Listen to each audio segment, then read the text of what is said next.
all Senate offices are getting a whole lot of calls from senior citizens who are experiencing a great deal of fear and anxiety as to all of the confusion and chaos that is currently going on here in Washington. When we have the President and my Republican colleagues talking about cutting Medicaid by some $880 billion, let us be clear, they are not just talking about throwing millions of children and others off of the health insurance they have. They are also talking about cuts to community health centers, which receive about 43% of their funding from Medicaid, and where millions of seniors go to get their primary care. So cutting Medicaid impacts primary care. At a time when we have a major crisis in nursing home availability. I know that's true in Vermont. I expect it's true in almost every state in the country. Let us understand that Medicaid provides approximately 2 out of 3 seniors with the funding they need to live in nursing homes. Make drastic cuts in Medicaid, it's going to be harder for your mom, your dad to get into a nursing home or to stay in a nursing home. Medicaid would be cuts in Medicaid would be a disaster for seniors in nursing homes. But it's not just Medicaid cuts that worry seniors. At a time when the Social Security Administration is already understaffed, and again, for years, I have been hearing in my office, I expect other senators have been hearing in their offices from seniors who tell us they're calling up Social Security, they've got a problem, they are not getting a response, and the result of that is that some 30,000 people a year die waiting for their Social Security disability benefits. And in the midst of all that, in the midst of a crisis where Social Security is understaffed, where our response should be to significantly increase staffing so that Social Security can better respond to the needs of our constituents, we have Elon Musk and his minions at DOGE cutting some 2,500 of Social Security staff, and incredibly, they are now threatening to cut up to half of Social Security Administration staffing. And then on top of all that, you have Mr. Musk claiming that Social Security, which has paid out every benefit owed to every eligible American for over 80 years, claiming that it is a Ponzi scheme. Social Security is not a Ponzi scheme. Paid out every benefit owed to every eligible American for over 80 years. And then you have the President of the United States, State of the Union, lying about millions of people, 200 years of age, 300 years of age, imagine that, getting Social Security benefits. Seniors understand what all of that is about. They know that Musk and Trump want us to lose faith in Social Security, and that over a period of time, they want to give this indispensable program over to Wall Street. Mr. President, let us be clear. In America today, 22% of Americans living who are 65 years of age are trying to survive on an income of less than $15,000 a year. Think about that. 22% seniors in America trying to survive on $15,000 a year or less. Half of seniors are trying to get by on $30,000 a year or less. And everybody, frankly, I don't know how any senior living on $15,000, $20,000 survives. I don't know. High cost of prescription drugs, food, housing, keeping warm in the winter. I don't know how they can do that. According to the Organization for Economic Cooperation and Development, we now have the dubious distinction of having one of the highest rates of senior poverty compared to other wealthy nations. In America today, according to the latest OECD estimates, 23% of seniors are living in poverty, compared to just 4% in Norway, 6% in France, and 11.5% in Canada. Yeah, we have more nuclear weapons than any other country. We have more billionaires than any other country, but we also have one of the highest rates of senior poverty of any country on earth. We might want to get our priorities right. Now, Mr. President, while my Republican colleagues would like to make massive cuts to Medicaid in order to provide more tax breaks to billionaires, some of us have a better idea. We think that it makes more sense to substantially improve the lives of our nation's seniors by expanding Medicare to cover dental, vision, and hearing benefits.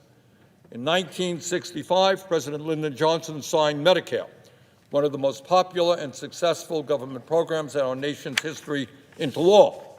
Before the enactment, this is really quite interesting, before the enactment of Medicare, about half of our seniors were uninsured.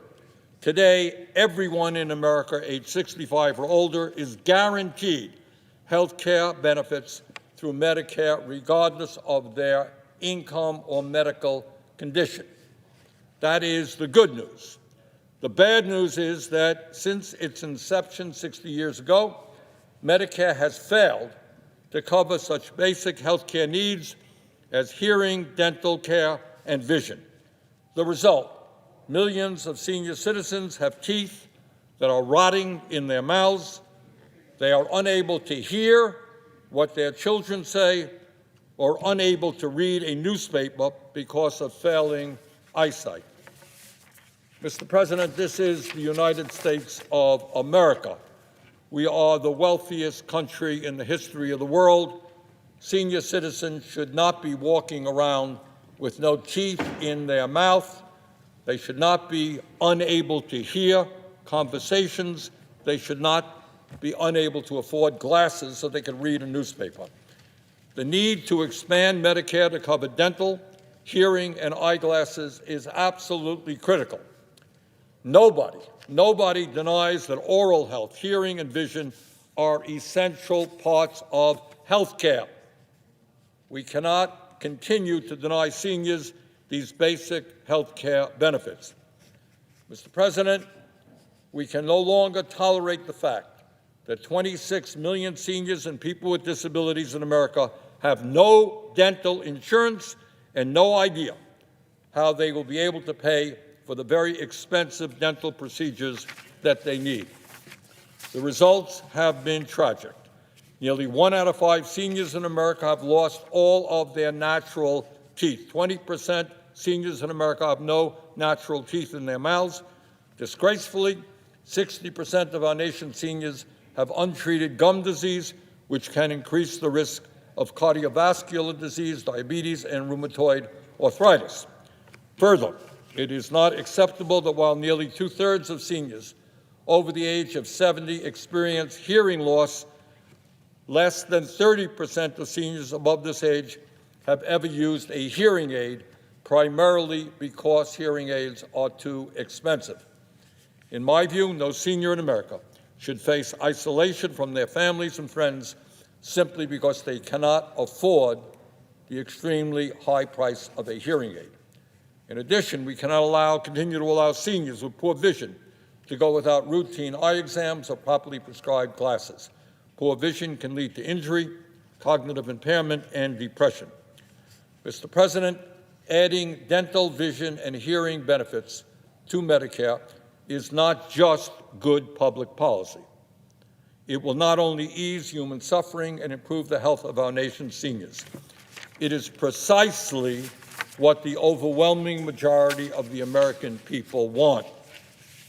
Poll after poll tells us exactly that. According to a poll conducted by Data for Progress last year, it found that 92% of the American people support expanding Medicare to provide dental, vision, and hearing benefits.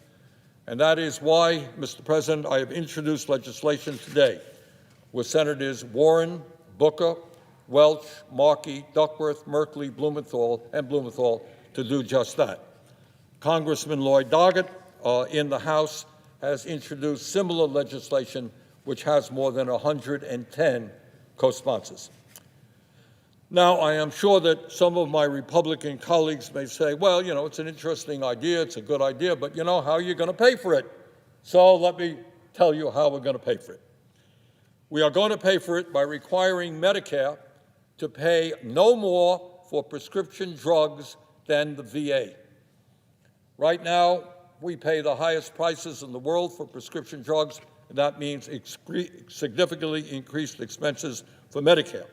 By making sure that Medicare pays no more than the VA, which has for years, for decades, negotiated prices with the pharmaceutical industry, we can not only cut the price of prescription drugs for our seniors in half, we will save over $800 billion over the next decade, which would more than pay for this legislation, lower the cost of prescription drugs, and get the revenue we need to cover dental, vision, and hearing for seniors.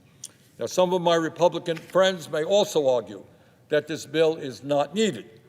Some Medicare Advantage plans already offer dental, vision, and hearing benefits. Yes, but what my Republican friends may not tell you is, one, seniors still pay thousands of dollars out of pocket because these private Medicare Advantage benefits are totally inadequate.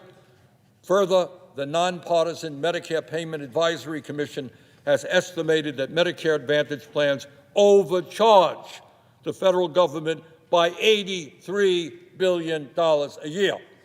In other words, Mr. President, if we are serious about waste, fraud, and abuse, hear a lot about that, we may want to take a look at the massive waste and fraud that is taking place with private Medicare Advantage plans.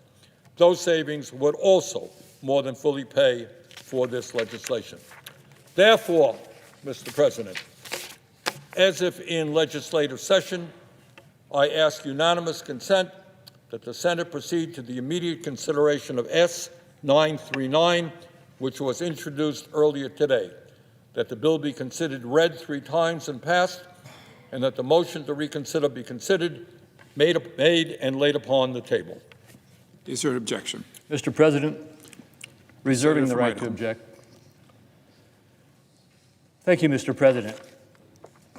I share my colleagues' frustration with the Medicare system that far too often fails our seniors.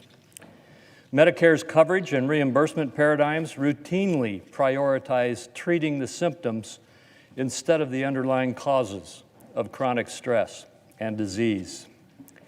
Research shows that patients with diminished vision, hearing, or oral health are more likely to suffer chronic conditions like kidneys, Alzheimer's, and heart disease.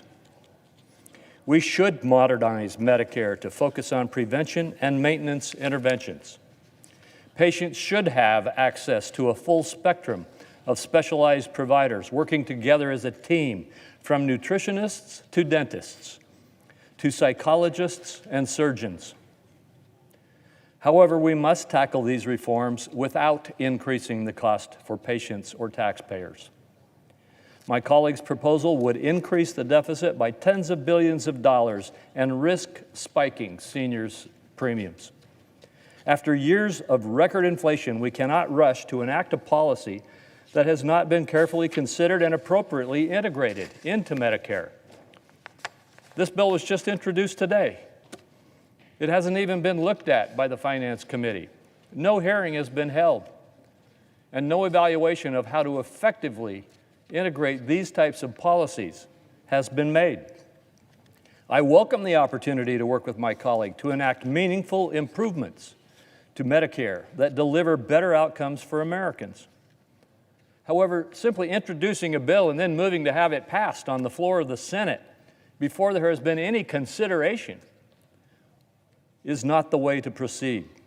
We must proceed within the committee and floor process, within the regular order that this Senate requires. And for these reasons, Mr. President, I object to the request. Mr. President, Objection is heard. may I ask my colleague, my friend, the chairman of the Finance Committee, a question? I hear what you're saying. Do I hear you correctly that you are prepared to discuss this legislation in committee? I'm prepared to discuss the issue. I'm not telling you that I will limit the discussion to this piece of legislation, but yes, we are prepared to discuss significant approaches to how we improve and expand proper health care treatment in America. Look, I understand that this bill would bring forth serious debate and discussion, but I would appreciate if we could have a starting point. This bill, pretty simple. It says and I hear you saying that you need, am I hearing you correctly to say that the idea of covering dental, vision, and hearing is something that you entertain, that you think is a good idea, or am I not hearing that? I do think that that outcome is a good outcome to seek to achieve. I can't say that I want to have your legislation or even my legislation. I don't have it developed. That's fair enough. But what I would like to do, and I appreciate, I think you and I can agree that we don't use the committee structure here in the Senate as effectively as we might. That is the place to have serious debate and discussion, correct? Correct. Okay. I would hope, in one way or another, I would appreciate if we could start off with my bill. You can come in and tell me what you don't like about it. We can go from there. But this is a crisis situation. I think you and I agree that too many of our seniors are suffering because of lack of dental, hearing, and vision. I look forward to hearing what you have to say. Let's debate it. But can we get this into the committee and have a serious discussion on it? I assume that this bill will be referred to the Finance Committee. It will be. If this bill is referred to the Finance Committee, then it, like all other legislation in this area that is referred to the Finance Committee, will be reviewed by us. I can't tell you that it will have a specific hearing.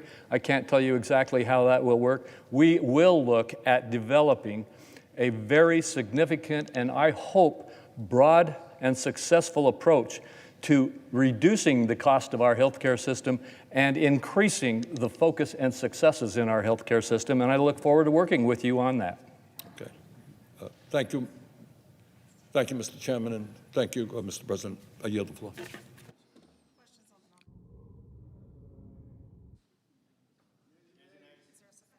Is there a sufficient second? There appears to be. The clerk will call the roll. Ms. Alsobrooks, Ms. Baldwin, Mr. Banks, Mr. Barrasso,